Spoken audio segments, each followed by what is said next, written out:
करें।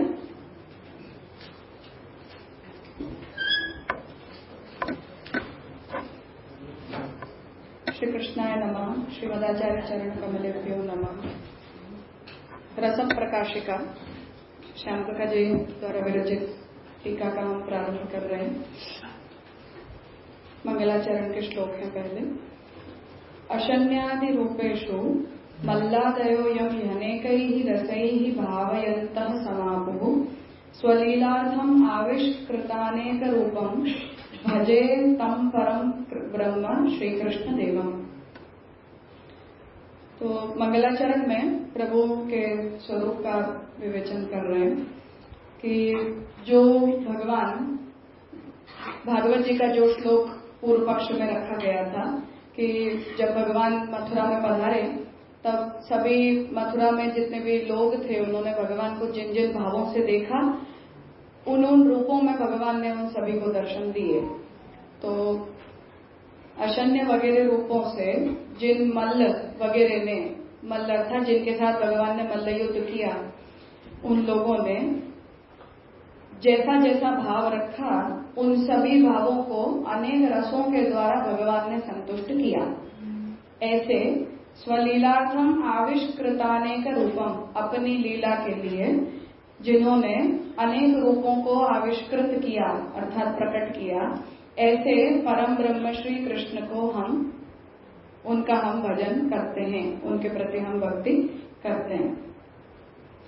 भक्तिस्तु भजनम यो हि भज्यते भगवान ही सह भक्तो ही भजते तस्य स्थायी भावो रसो मतः। अब सब्जेक्ट को यहाँ से प्रारंभ कर रहे हैं कि भक्ति क्या होती है। तो भक्ति को आप परिभाषित कर रहे हैं। भक्ति ही तो भजनम, भक्ति होता है भजन। यो ही भज्यते भगवान ही सह, हम उस जिसका भजन करते हैं उसे हम भगवान कहते हैं। अर्थात ब्रह्म जो है वो भगवान तब बनते हैं जब उनकी कोई भक्ति करता है, तो कॉन्टेक्चुअल नेम है। भक्तिस्तु भजनम यो ही भज्यते भगवान ही सह, तो जब हम भक्ति करते हैं तब वो भगवान बनते हैं, भगवान कहे जाते हैं। भक्तो ही भजते तस्य, तो करने वाला जब भजन करता है तभी वो भक्त कहलाता है। जैसे भजन करने से ब्रह्म भगवान कहलाते हैं, ऐसे भजन करने से जीव भक्त कहलाता है। तो भक्तो ही भजते तस्य स्थायी भावो रसो मतः, और वो भक्त जब भजन को स्थायी भाव बनाता है तब वो रस कहा जाता है। भक्त संगोपदेशाद्या उद्दीपन विभावकाः अनुभावास्तु श्रवणादयो भक्ति प्रयोजिताः। भक्ति संगोपदेशाद्या उद्दीपन विभावकाः, तो जो भक्ति है उसका उद्दीपन भाव संग होता है। तो जब हम किसी भक्त का संग करते हैं तो भक्त के संग में रहने पर हमारे अंदर भक्ति का भाव बढ़ता है। तो उद्दीपन विभाव जो है वो उसमें भक्त का संग बनता है और उपदेश बनते हैं। उपदेश आदि तो अन्य भी उसके उद्दीपक होते हैं। तो पारिवारिक माहौल हो, कभी किसी की प्रेरणा हो, किसी वाक्य का श्रवण हो, कभी कुछ पठन हो, कभी प्रभु के दर्शन हो, तो अलग अलग प्रकारों से, पर मुख्यतः इसमें संग की होती है और उपदेश की होती है। तो उन्हें गिना रहे हैं कि भक्त संग उपदेशाद्या, तो भक्त का संग उपदेश वगैरह, उद्दीपन विभावकाः, भक्ति का उद्दीपन विभाव संग और उपदेश बनते हैं। अनुभावास्तु श्रवणादयो, भक्ति का अनुभव क्या होता है? अनुभव का मतलब रिस्पॉन्स, भाव को हम कैसे रिस्पॉन्ड करते हैं। तो अनुभव जो है वो श्रवणादि हैं, जो नवदा भक्ति हैं। तो हम भक्ति का भाव जो हमारे अंदर उठ रहा है, बन रहा है, उस भक्ति भाव को हम रिस्पॉन्ड करते हैं नवदा भक्ति के द्वारा, श्रवणादि के द्वारा। भक्ति प्रयोजिताः, क्योंकि उससे भक्ति प्रयोजित होती है, तो वो उसके द्वारा ही वो भक्ति संतुष्ट होती है। हमारे अंदर का जो भाव है वो उसके द्वारा शांत होता है। जैसे हमारे अंदर कोई भावना है पर जब तक हम उसे एक्सप्रेस नहीं करते तो अंदर अंदर हमें घुटन होती है, तो उसके द्वारा वो अनुभव उसके प्रकट किए जाते हैं। भक्त्यैतु अनुष्ठिताः कर्म रूपाः संचारिणोऽपि वा, अब भक्ति का जब हम अनुष्ठान करते हैं तो वो कर्म रूपा बनती है, अर्थात जब हम उसे करते हैं तो वो किसी न किसी प्रकार के एक्शन के रूप में बाहर आती है। तो नवदा भक्ति के जैसे परिचर्या है, तनुवित्तजा है मानो, तो तनुवित्तजा सेवा जो हम करते हैं वो किसी प्रकार का कर्म है, कोई प्रकार के एक्शन है। तो जब हम भक्ति का अनुष्ठान करते हैं तो वो कर्म रूपा बन जाती है। संचारिणोपि वा, कभी कभी भक्ति का भाव संचारी भाव भी होता है, स्थायी न भी हो।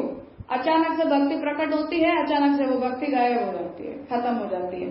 तो कभी कभी वो संचरण का भाव भी भक्ति के अंदर आता है। अन्येषाम अपि शास्त्रोक्त धर्माणाम इह योजनम, और अन्य भी शास्त्र में बताए गए जो धर्म हैं उसे भी हम भक्ति के साथ योजित करते हैं, भक्ति के साथ उसे जोड़ते हैं। जैसे वर्णाश्रम के धर्म है, नित्य नैमित्तिक धर्म है, तो उन सभी को हम अन्य भी धर्म शास्त्र में बताए गए हैं वो भी, और हमारे जो लौकिक धर्म है वो भी, उन्हें भी हम भक्ति के साथ योजित करते हैं, भक्ति के साथ हम उसे जोड़ते हैं। रसिको रस सामग्री आस्वाद्यालंबने तथा ब्रह्मानंदो एक एव न एकवत समझायत, जो बात हम अभी डिस्कस कर रहे थे कि रसिको रस सामग्री, रसिक किसे कहा जाता है? जिसके पास रस की सामग्री हो, जिसके पास रस हो उसे हम रसिक कहते हैं, कि ये किसी वस्तु को रिलिश कर रहा है, किसी वस्तु को एंजॉय कर रहा है, उसका वो आनंद उठा रहा है।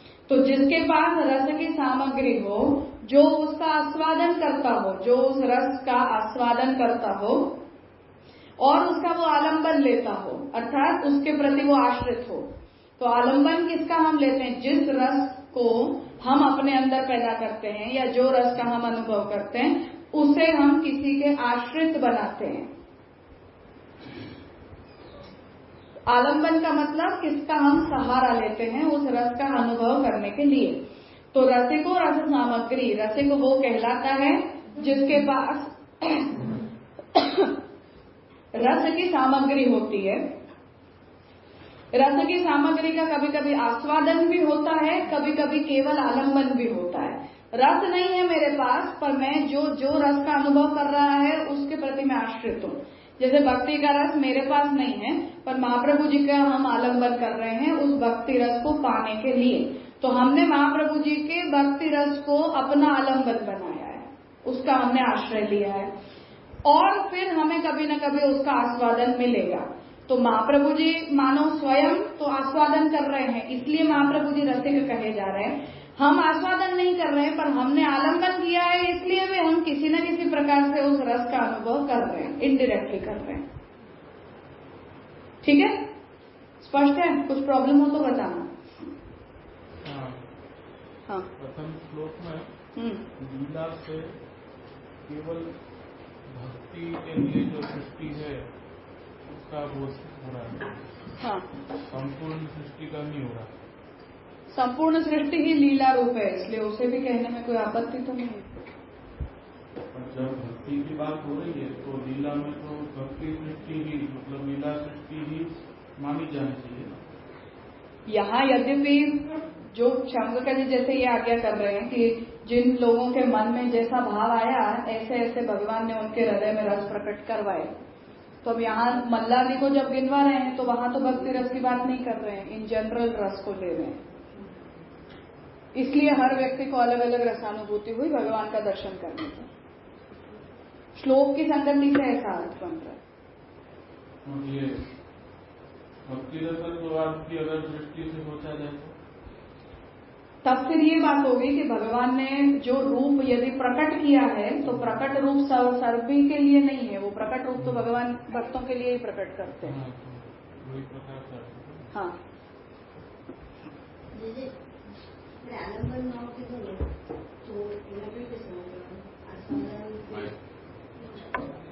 सभी लोग थोड़ा माइक में बोलना, ऑनलाइन चल रहा है इसलिए, हम होते तो प्रॉब्लम नहीं थी। हाँ,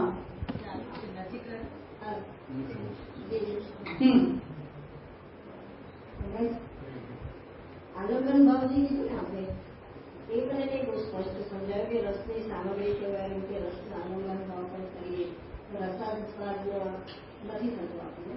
नहीं, ऐसे नहीं। श्यामका जी ये आज्ञा कर रहे हैं कि रसिक 2 प्रकार के होते हैं। रसिक शब्द का मतलब होता है कि जिसके पास रस की सामग्री हो, जिसके पास रस हो, वो रसिक कहलाता है। अब वो रसिक दोनों प्रकार के होते हैं। एक तो ऐसा होता है कि जो खुद उस रस का आस्वादन कर रहा है, जिसके पास वो रस है, और दूसरा वो है कि जिसने उस रसिक का आलंबन करके उस रस को पाया है। तो इसलिए मैंने ये उदाहरण दिया कि जब महाप्रभु जी अपने लिए ये आज्ञा कर रहे हैं कि मैंने तो निरोध की अवस्था को प्राप्त कर लिया है, तो महाप्रभु जी भक्ति रस का आस्वादन करने वाले रसिक हैं, और हमने उसका अनुभव नहीं किया है, पर हम महाप्रभु जी का आलंबन ले रहे हैं भक्ति रस का अनुभव करने के लिए। तो हमें भी आस्वादन होगा कभी न कभी, पर अभी जब नहीं हो रहा है तब तो हम आलंबन के द्वारा रसिक कहलाए जा रहे हैं, आस्वादन के द्वारा नहीं कहलाए जा रहे। पर थोड़ा थोड़ा ही सही, पर हमें पता तो चल रहा है ना कि भक्ति में कैसा आनंद होता है, तभी तो हम महाप्रभु जी के पास आए, तो उसे आलंबन के द्वारा बता रहे। तो 2 प्रकार से समझना है, आस्वादन जो खुद कर रहा है वो, और जो आलंबन लेके उसका अनुभव कर रहा है वो। ऐसा तो हमारा आलंबन वो महाप्रभु जी करते हैं। बिल्कुल, क्योंकि हम महाप्रभु जी की बताई हुई भक्ति की ही रसरूपता का अनुभव करने आए हैं। अन्य प्रकार की भक्तियों की रसरूपता का अनुभव करने में हमें एज ऑफ नाउ कोई इंटरेस्ट नहीं है। यहाँ जो संचारी भाव बताए, तो वो जो सेवा में लेने में वही भाव आएगा कि तो फिर वो दर्शनीय भाव नहीं हो जाएगा। यहाँ उसकी बात ही नहीं कर रहे हैं, वैरायटी बता रहे हैं केवल कि भक्ति कभी कर्म रूपा होती है, भक्ति कभी संचारी भाव भी होती है, पर हम जिसे भक्ति रस कह रहे हैं वो स्थायी भाव को रस कह रहे हैं। कर्म रूपा भक्ति को हम रस नहीं कह रहे हैं, संचारी भाव को हम रस नहीं कह रहे हैं, जो स्थायी है उसे ही हम रस कह रहे हैं। ये उद्दीपन विभाव में भक्त संग और उपदेश लिया, तो कोई उनका तात्पर्य है भक्त संग लेने का उद्दीपन में? वो इसलिए क्योंकि बिना संग के भक्ति प्रकट होती ही नहीं है कभी। उद्दीपन विभाव में भक्त संग इतना इम्पोर्टेंट, कंपल्सरी है, इम्पोर्टेंट नहीं है, कंपल्सरी, एसेंशियली नीडेड। आत्मधन तो जो महाप्रभु जी खुद ले रहे हैं उसको ही करेंगे नहीं। यहाँ प्रथम श्लोक में वही इसमें 2 विभाग कर सकते हैं, अवतार काल और अनवतार काल की दृष्टि से कर सकते हैं, क्योंकि अनवतार काल में भी उन रूपों को भगवान धारण करते ही हैं, हमारे लिए करते हैं, तो वो भी आविष्कृत रूप ही कहा जाएगा। स्वलीलार्थम आविष्कृत अनेक रूपम, तो हम जो सेवा करते हैं उसमें भी यही बात आएगी। मतलब तात्पर्य वो है कि वैसे तो सदा अवतार काल ही है, पर यहाँ एक जगह प्रकट है और एक जगह प्रकट रस होना है। मतलब अगर स्वलीलार्थम आविष्कृता अनेक रूपम, मतलब भक्ति करने के लिए अनेक रूप प्रकट किए, मतलब भक्तों को प्रकट किया। भक्तों को नहीं प्रकट किया, केवल रूप प्रकट किए उन भक्तों के भावों को संतुष्ट करने के लिए। हाँ, मतलब वही। और पूर्व में तो प्रभु स्वयं चलते और सभी का उद्धार करते हैं, मल्लादि का। आदि पर से तो जिन ने जो रस सब देखा, उस प्रकार से आपने उनको भजा, मतलब तो वहाँ उस प्रकार से। और स्वलीलार्थम आविष्कृता अनेक रूपम भजेकम परम ब्रह्म श्री कृष्ण देवम, तो यहाँ फिर अनवतार काल की दृष्टि, मतलब जहाँ पे रस प्रकट अभी हुआ नहीं है, मतलब इस प्रकार से अगर सोच सकते हैं कि नहीं। यहाँ तो क्योंकि लक्ष्य इसका भगवान है, हम नहीं है, पहली बात ये बात कही जा रही है भगवान के लिए कि भगवान जब अपने स्वरूपों को प्रकट करते हैं तो स्वरूपों में विविध रूपों को क्यों प्रकट करते हैं? क्योंकि भक्तों के विविध प्रकार के भाव होते हैं, जिन्हें हम साधन निरोध में समझते हैं कि निरोध सिद्ध करवाने के लिए भक्तों के भावानुरूप भगवान अपने अंदर गुणों को, लीलाओं को और रूपों को प्रकट करते हैं, जिससे भक्त खुश होते हैं और उन्हें भगवान के उन रूपों, उन स्वरूपों का और उन लीलाओं का सहारा मिलता है जिससे उनके अंदर वो रस प्रकट हो जाता है। तो भगवान ही ये कार्य कर रहे हैं, उस दृष्टि से ये कहा गया। तो हमारे केस में तो नहीं जाएगी ये बात। अवतार काल अनवतार काल में ये ठीक है कि अवतार काल में भी भगवान यही कार्य करते हैं और अनवतार काल में भी करते हैं, ये ठीक है।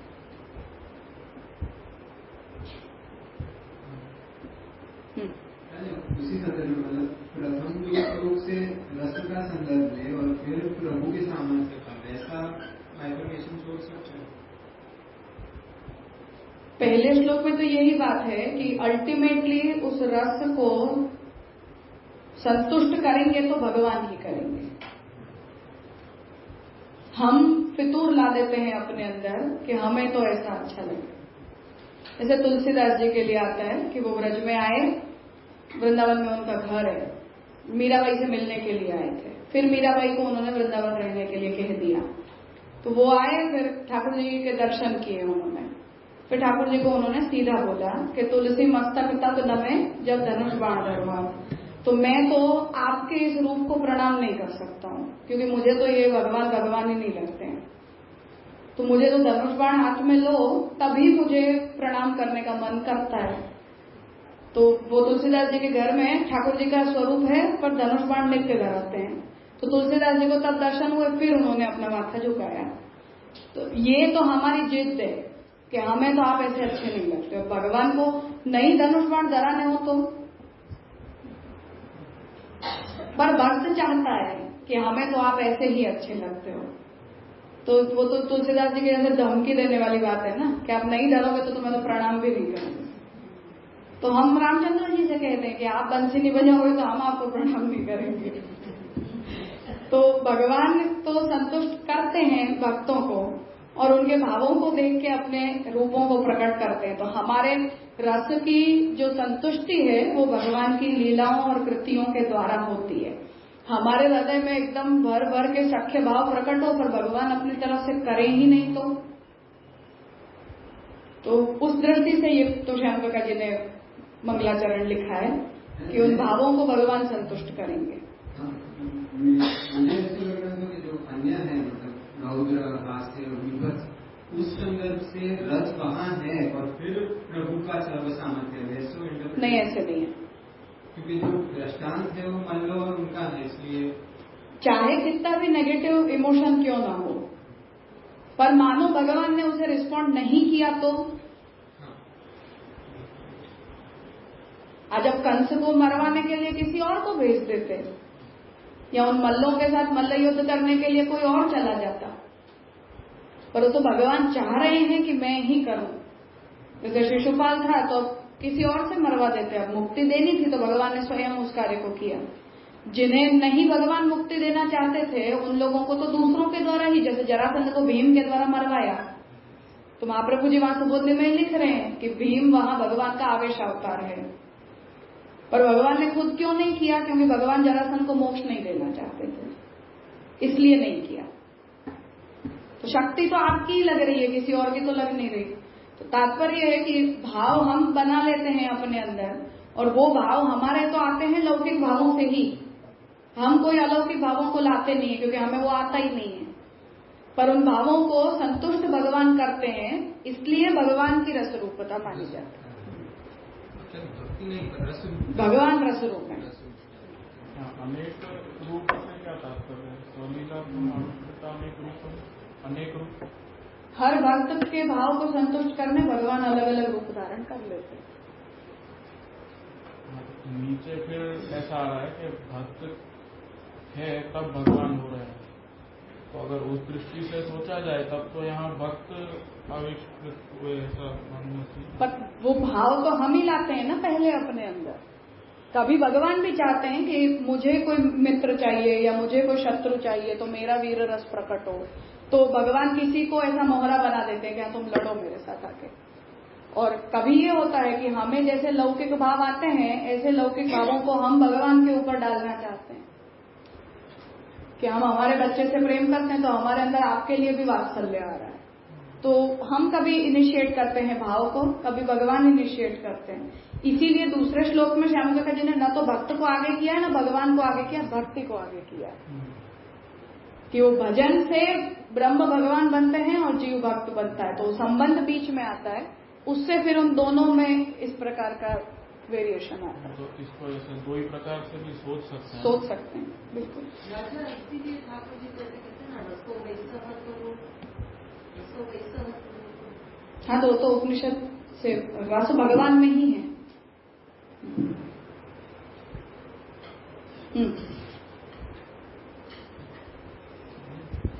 हाँ, तो रसिको रस सामग्री आस्वाद्यालंबने तथा, तो रसिक वो होता है जिसके पास रस की सामग्री होती है। अब वो रस की सामग्री आस्वादन में भी होती है और आलंबन के द्वारा भी होती है। ब्रह्मानंदो एक एव, ब्रह्म का आनंद तो एक ही होता है, अर्थात जो उस रस का स्रोत है, तो वो आनंद गुणधर्म तो एक ही होता है। न एकवत समझ आया था, पर जब वो हमारे अंदर आता है तो एकवत बन के नहीं आता है, अनेकवत बन के आता है। तो ब्रह्म का आनंद एक ही प्रकार का होता है, पर जब वो आनंद जीवों को दिया जाता है तो हर जीव को वो आनंद अलग अलग प्रकार से मिलता है। तो ब्रह्मानंदो ही एक एवं न एकवत समझ आयत, पर वो जब हमारे अंदर पैदा होता है वो आनंद, तो वो एकवत बन के पैदा नहीं होता है। भजनं चेत अनुभावकम भगवतो भक्तस्य भक्तेरपि तद्भक्तेरिहि रसत्व साधन पराद वादार्थ किम सिद्ध्यति। अब भक्ति रसत्ववाद के ऊपर ये प्रश्न ला रहे हैं कि भजनं चेत अनुभावकम, भजन क्या है? अनुभव है। हमारे हृदय में जो स्नेह है, उस स्नेह के अनुभाव को ही हम भजन कहते हैं। भगवान से मुझे प्रेम है, स्नेह का भाव मेरे हृदय में प्रकट हुआ है, उसे हम रिस्पॉन्ड कैसे करेंगे? भक्ति के द्वारा करेंगे, भक्ति के मोड्स के द्वारा करेंगे।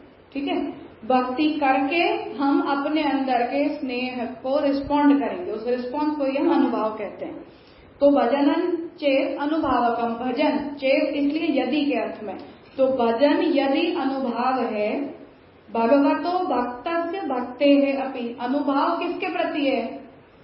भगवान के प्रति भी है, भक्त के प्रति भी है और भक्ति के प्रति भी है,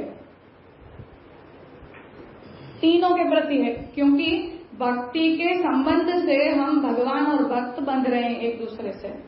तो अनुभव कभी कभी भगवान भी देते हैं, भक्त भक्ति कर रहा है तो भगवान भी उन्हें रिस्पॉन्ड करते हैं। भगवान अपनी तरफ से अगर कुछ कर रहे हैं तो भक्त अपनी तरफ से उन्हें रिस्पॉन्ड करता है। तो अनुभाव जो है वो भक्त भी देता है, भगवान भी देते हैं और भक्ति खुद भी देती है। भक्ति खुद कैसे देती है कि जैसे हम कुछ कर रहे हैं तो वो भक्ति ही प्रेम में से आसक्ति बन गई, आसक्ति में से व्यसन बन गई, तो उसके अंदर भी तो कुछ प्रोग्रेसिव अप्रोच हमें दिख रहा है, उस स्नेह के अंदर भी वो बढ़ रहा है। तो भजन चेत अनुभावकम, भजन यदि अनुभाव है, किसके प्रति अनुभाव है? तो भगवान के प्रति, भक्त का और भक्ति का, दोनों का वो अनुभव बन रहा है। तब भक्ति ही रसत्व साधन परात, तब फिर भक्ति रस का साधन बनी। प्रॉब्लम आई समझ में? पुरुषोत्तम जी ने जो प्रॉब्लम ली है उसके करते श्याम काका जी और पीछे जा रहे हैं। वहां पूर्व पक्षी इस पॉइंट पर आ रहा था कि भक्ति रस क्यों है, यहाँ श्याम काका जी इस बात पर ला रहे हैं कि भक्ति ही रस है या भक्ति रस का साधन है। ठीक है, तो तद भक्तेर ही रसत्व साधन परात वादार्थ किम सिद्ध्यति, फिर ये वाद सिद्ध कैसे होगा? क्योंकि हम यहाँ भक्ति को रस का साधन नहीं बता रहे हैं, हम यहाँ भक्ति को ही रस बताना चाह रहे हैं, जो पुरुषोत्तम जी ने सिद्ध किया है। तो यदि भक्ति को हम भगवान के प्रति भक्त के द्वारा दिया जाने वाला अनुभव कहते हैं, तब फिर भक्ति रस पैदा करने का साधन बनी, भक्ति खुद रस नहीं बनी, क्योंकि वो तो एक प्रकार का रिस्पॉन्स है केवल। तो फिर ये वाद सिद्ध कैसे होगा? क्योंकि हम तो यहाँ भक्ति को रस का साधन नहीं बता रहे, हम यहाँ भक्ति को खुद रस बताना चाह रहे हैं, सिद्ध हम ये करना चाह रहे हैं। ठीक है, मतलब जो एक्सप्रेशन है वो साधन, एक्सप्रेशन जो हमारा है वो साधन है, वो साधन बनाएंगे तो वो रस नहीं, वो रस नहीं बनेगा। जो बात हम देख रहे थे कि भक्ति यदि साधन रूपा है तो फिर भक्ति रस रूपा नहीं है। भक्ति यदि फल है तभी वो रस है। फल को भक्ति का एक्सप्रेशन तो होगा ना, भक्ति फल रूपा होगी तभी भी उसका एक्सप्रेशन तो होगा ही। तो एक्सप्रेशन से प्रॉब्लम नहीं है, भक्ति को साधन कहने में प्रॉब्लम। प्रेम को तो हम एक्सप्रेस करते ही रहते हैं। मुझे अभी रसिको रस सामग्री समझाई नहीं, रसिको रस सामग्री आस्वाद आलम्बने कहा। रसिक हम किसे कहते हैं? जिसके पास रस है उसे हम रसिक कहते हैं। अब वो रसिक दो प्रकार के होते हैं। महाप्रभु जी खुद है और जो दे रहे हैं किसी को, वैसे वो आलम्बन हो जाएंगे महाप्रभु जी को। तो आस्वादक रसिक वो होता है कि जो उसे एंजॉय कर रहा है खुद। और आलंबक रसिक कौन होते हैं? जो आस्वादन नहीं ले रहे पर जो आस्वादन ले रहा है उसके प्रति वो आश्रित है, उसका आलंबन ले रहे हैं। जैसे ऐसा समझो सीधा सा कि मैं टीवी देख रही हूँ, मैं उसका आस्वादन कर रही हूँ, दूसरा व्यक्ति मुझे भी दिखाओ मुझे भी दिखाओ, वो आलंबक है। जो आया वो आलंबक है, आलंबन लेने आया है और वो किसी का आलंबन ले रहा है। तो हम महाप्रभु जी हमसे ये कह रहे हैं कि मैंने तो कृष्ण में निरोध प्राप्त किया है, तो हम क्या कहेंगे? हमें भी चाहिए, हमें भी निरोध चाहिए, हमें भी कृष्ण चाहिए। तो हम महाप्रभु जी का आलंबन लेने आ रहे हैं कि आपने निरोध को फील किया, आप निरोध का आस्वादन कर रहे हो, हमें भी करवाओ, हम भी करना चाहते हैं। वो आलंबन हुआ। तो हमारे पास हम भक्ति रस का सीधा आस्वादन नहीं कर रहे हैं, हम महाप्रभु जी के द्वारा उसका आलंबन ले रहे हैं कि आपके सहारे हम भक्ति रस का अनुभव करना चाहते हैं, आप हमें भी करवाओ, आपने देखा हमें भी दिखाओ, आपको मिला हमें भी चाहिए। ऐसे आलंबन के डेफिनेशन से स्लोली हो जा रहे हैं। ये तो श्याम काका जी ने केवल इस सब्जेक्ट को इनिशिएट किया है, ये सारी बातें आगे बताएंगे ही, पर किक स्टार्ट दिए केवल थॉट्स को। नहीं परम ब्रह्मांड हुए वो तो अब आगे कर रहे हैं, वो पंक्ति नहीं की हमने अभी तक। वादात्तु किम सिद्ध्यति वहां तक किया। तो तद भक्तिर ही रसत्व साधन पराग। तो यदि भक्ति भक्त के द्वारा भगवान को दिया जाने वाला रिस्पॉन्स है तो फिर भक्ति तो रस प्राप्त करने का साधन बनी। ऐसा होने पर वादात्तु किम सिद्ध्यति, फिर भक्ति रसत्ववाद से क्या सिद्ध होगा? तो उल्टा पड़ गया ना मैटर। भक्ति चेत न रसात्मिका। अब उसका जवाब हम ये कहें कि भक्ति रसात्मिका नहीं है, भक्ति तो रस को प्राप्त करने की एक मेथड है। तो रसरूप ब्रह्म है, रसरूप ब्रह्म को प्राप्त करने के लिए जैसे कर्म की मेथड है, ज्ञान की मेथड है, ऐसे एक भक्ति की मेथड है ना। तो भक्ति ही चेत न रसात्मिका। यदि हम ये कहेंगे कि भक्ति रसात्मिका नहीं है, भक्ति तो ब्रह्म के रस को प्राप्त करने का एक साधन है, एक मेथड है। नहीं परम ब्रह्मानुभूय तथा, तो फिर आप ब्रह्म का अनुभव ही नहीं कर पाओगे। ठीक है, भक्ति ही चेत न रसात्मिका। भक्ति यदि रसात्मिका खुद नहीं है, केवल रस को प्राप्त करने का एक जरिया है, मेथड है, साधन है। नहीं परम ब्रह्मानुभूय तथा, तो फिर उस भक्ति के द्वारा तो आपको ब्रह्म का परानुभव होगा ही नहीं। हम भक्ति का उत्कर्ष किस में बताते हैं कि परब्रह्म की अनुभूति हमें यज्ञ के द्वारा, ज्ञान के द्वारा, तप के द्वारा, दान के द्वारा, वैराग्य के द्वारा नहीं होती है। जो बात गीता जी में भगवान आज्ञा कर रहे हैं कि अनन्य भक्ति के द्वारा ही मेरे इस रूप को देख पाना और प्राप्त कर पाना संभव है। विश्वरूप दर्शन योग के अंत में अर्जुन के प्रति जो भगवान आज्ञा कर रहे हैं, तो वहां से हम ये कह रहे हैं कि भक्ति के अतिरिक्त किसी दूसरे मेथड के द्वारा हमें परब्रह्म का अनुभव हो नहीं सकता है। ऐसा तो हमने भक्ति का उत्कर्ष बता दिया। अब हम ये कह दे रहे हैं कि भक्ति तो केवल भगवान के प्रति दिया जाने वाला अनुभव मात्र है, तो भक्ति के साधन बन जाने पर वो रस रूप रहेगी नहीं। यदि वो रस रूप रहेगी नहीं तो भगवान के परब्रह्म रूप का अनुभव करवाने योग्य भी वो नहीं रहेगी, अन्य साधनों के जैसे वो साधन बन गई। जो बात आगे श्यामप्रभा जी ने उठाई थी कि यदि हम भक्ति का अनुष्ठान करते हैं तब तो वो कर्म रूपा बन जाती है। कभी कभी भक्ति के भाव को यदि हम रसरूप कह के उसे स्थायी नहीं बना रहे हैं, जो बात पूर्व पक्षी प्रपोज कर रहा था कि आप भक्ति को स्थायी भाव न कह के अन्य अन्य रसों के अवान्तर रस के रूप में उसे एक्सेप्ट कर लो, तो अवान्तर रस रूप मानने का मतलब है कि वो संचारी भाव है। तो संचारी भाव हो गया तब भी भक्ति के अंदर रस रूपता बची नहीं। तो या तो वो अनुष्ठान है तो वो कर्म रूपा बनी। मूल ग्रंथ याद करो, पूर्व पक्षी ने ये प्रश्न उपस्थित किए थे कि उपासना एक प्रक्रिया होती है ब्रह्म को प्राप्त करने के लिए। वहां से ये प्रॉब्लम श्यामप्रभा जी ला रहे हैं कि अनुष्ठेय है यदि भक्ति, या भक्ति का यदि हम अनुष्ठान कर सकते हैं तब तो भक्ति कर्म रूपा बनती है। किसी दूसरे रस के अवान्तर रस के रूप में यदि हम भक्ति का स्वीकार कर लेते हैं तब तो वो संचारी भाव बन जाता है। संचारी भाव यदि बन जाता है तो भक्ति रस रूपा रहेगी नहीं। भक्ति यदि रस रूपा रहेगी नहीं तो उसका मतलब है कि परब्रह्म का अनुभव करने योग्य वो साधन नहीं है। फिर तो अन्य साधनों के द्वारा जैसे विभूतियों का साक्षात्कार होता है, ऐसे भक्ति के द्वारा भी अक्षर पर्यंत कोई फल की हमें प्राप्ति हो जाएगी।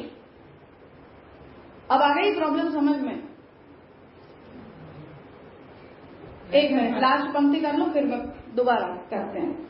तस्मात् तद रसरूप साधन परे वादे परम वेद्यते। इसलिए इस प्रॉब्लम को सॉल्व करने के लिए रसरूप साधन से पर है भक्ति, ये बात इस वाद के द्वारा पुरुषोत्तम जी सिद्ध करना चाह रहे हैं। ठीक है, अब यहाँ जो मूल प्रॉब्लम श्यामप्रभा जी डिस्कस कर रहे हैं वो ये है कि भक्ति होती क्या है। भक्ति एक प्रकार का संबंध है, ऐसा समझ लो। एक थॉट हमारे पास ही है जो भक्त को और भगवान को जोड़ती है। एक केस भक्त है, दूसरा केस भगवान है, और उनके बीच के एक रिलेशन का नाम भक्ति का रिलेशन है कि भक्त भक्ति करता है तो ब्रह्म भगवान बन जाते हैं और उन दोनों के बीच में संबंध स्थापित होता है। जैसे श्रृंगार रस के द्वारा कोई संबंध बनता है, ऐसे भक्ति के द्वारा एक संबंध बनता है। अब ये संबंध में भक्ति तो एक मेथड है, मीडिएटर है, बीच में कुछ उसका रोल है। क्या रोल है? यदि अनुष्ठान का रोल है तो कर्म है, वो भक्ति कर्म है। यदि हम भक्ति का अनुष्ठान करते हैं, अनुष्ठान करने का मतलब है कि जैसे हमसे ये कह दिया गया कि यज्ञ करो, ऐसे हमने यज्ञ कर दिया। ऐसे हमसे ये कह दिया गया कि भक्ति करो, तो हमने भक्ति कर ली। भक्ति के कुछ साधन कर लिए, भक्ति के कुछ मैथड्स कर लिए। तो यदि हमने भक्ति के कुछ साधन कर लिए, भक्ति के कुछ मैथड्स को हमने अगर यदि कर लिया, तो जैसे कर्म का अनुष्ठान होता है उस तरह से भक्ति का अनुष्ठान हो जाने के कारण भक्ति बन गई कर्म रूपा। दूसरा प्रकल्प पूर्व पक्षी ये दे रहा था कि आप उसे स्वतंत्र न कह के अन्य रसों के अवान्तर रस के रूप में एक्सेप्ट करो उनकी अनुभूतियों को। उससे क्या समस्या आ रही है कि वो संचारी बन रहा है। जो भाव आते जाते रहते हैं वो संचारी भाव कहे जाते हैं, जो स्टेबल रहते हैं वो स्थायी भाव कहे जाते हैं, और स्थायी भावों से ही रस बनता है, संचारी भावों से रस नहीं बनता है। ठीक है, ये रसशास्त्र की प्रक्रिया है। जिसका भी स्थायी भाव होता है उसके द्वारा कोई रस बनता है, जो भी संचारी भाव होते हैं उससे कोई रस नहीं बनता है। क्लियर? ठीक है, तो दो लोगों के बीच में एक भाव परमानेंट है। आज हमें श्रृंगार हो रहा है, कल वात्सल्य हो जाएगा, परसों सख्य हो जाएगा, चौथे दिन क्रोध आ जाएगा, पांचवें दिन जुगुप्सा हो जाएगी। ऐसे रस नहीं बनते हैं। तो जिसका भी हमने आलंबन लिया है उस व्यक्ति के प्रति परमानेंट हमारे अंदर रति का भाव बना रहे तब वो श्रृंगार रस कहलाता है, या वात्सल्य का भाव बना रहे तब वो वात्सल्य रस कहलाता है। आज बेटा बेटा है, कल बेटा कुछ नहीं है, तो ऐसे वात्सल्य रस नहीं बनता है। तो भक्ति के लिए हमारे पास 2 प्रकल्प पूर्व पक्षी ने दिए थे। पहला तो ये दिया था कि आप उसे अनुष्ठेय मानो, अन्य साधनों की तरह उसे साधन मानो, तो साधन मानने पर वो कर्म रूपा बन रही है। दूसरी बात ये आ रही है कि यदि हम उसे संचारी भाव मान लेते हैं तो वो स्थायी भाव बनेगा नहीं। ये 2 प्रॉब्लम है। इसका परिणाम क्या आ रहा है कि ऐसा करने पर हम जब भगवान की भक्ति करते हैं तो वो भक्ति कर्मकांड रूपा बनती है, अनुष्ठान रूपा बनती है, जिसके द्वारा परब्रह्म की अनुभूति भगवान मानते नहीं है। गीता जी से हम देख लें तो गीता जी में भगवान यज्ञादि साधनों को अपने मूल स्वरूप की प्राप्ति में तो साधक मान नहीं रहे, तो उनके द्वारा तो हमें अक्षर पर्यंत कोई फलों की प्राप्ति होती, विभूति वगैरह रूप मिलते हैं।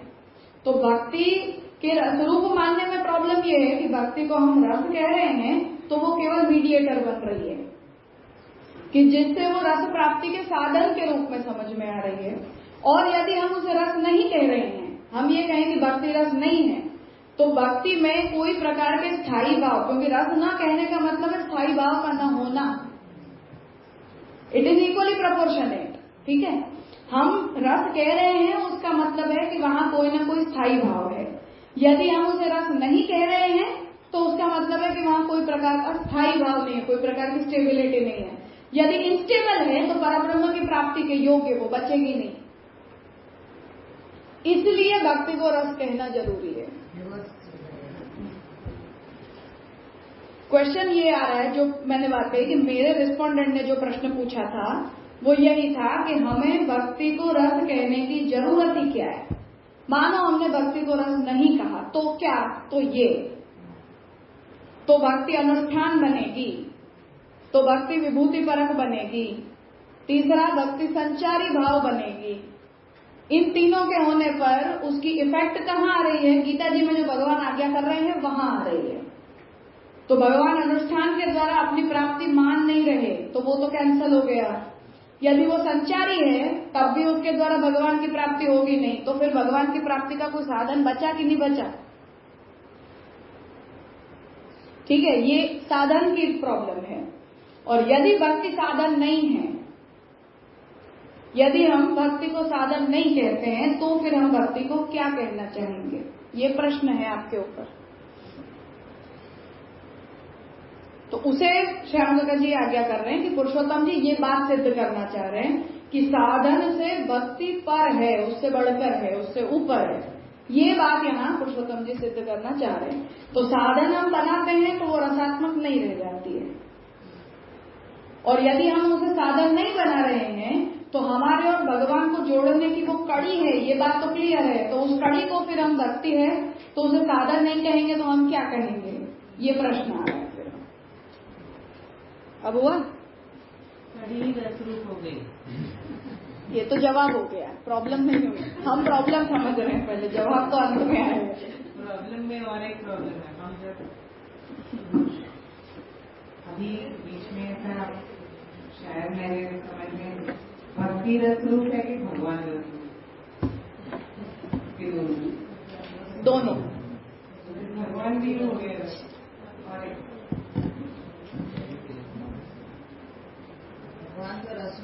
भक्ति आती कहाँ से?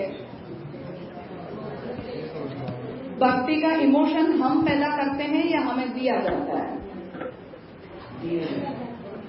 कौन देता है? भगवान देते हैं। भगवान और इंद्र मिलाके भक्ति ऐसे हाँ, कर सकते हैं। जैसे वैसे भी समझ सकते हैं, आनंद है वहाँ तो ही समझ में आएगा। डेफिनेशन की बात है।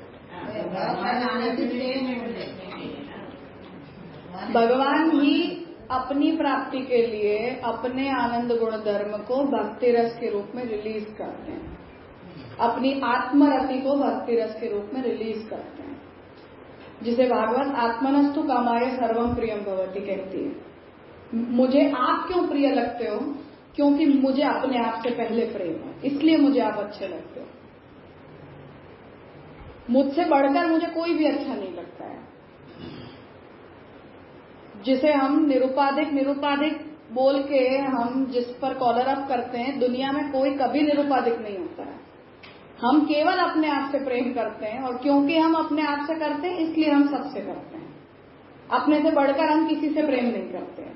और हम अपने आप से प्रेम क्यों करते हैं? क्योंकि हमारे अंदर भगवान होते हैं। आत्मा वारे काम है। तो आत्मनस्तु कामाय सर्वम प्रियम। हम अपने आप से प्रेम करते हैं इसलिए हमें सबसे प्रेम होता है। हम अपने आप को चाहते हैं इसलिए हम अपने से जुड़े हर वस्तु को चाहते हैं। तो ऐसे ही भगवान भी अपने आप को बहुत चाहते हैं। तो भगवान की एक आत्मरति होती है, अपने आप से भगवान प्यार करते हैं, जैसे हम अपने आप से बहुत प्रेम करते हैं। उस आत्मरति को ही भगवान भक्ति शक्ति के रूप में रिलीज करते हैं। दोनों इक्वल सोच के हम रखते हैं। बिल्कुल।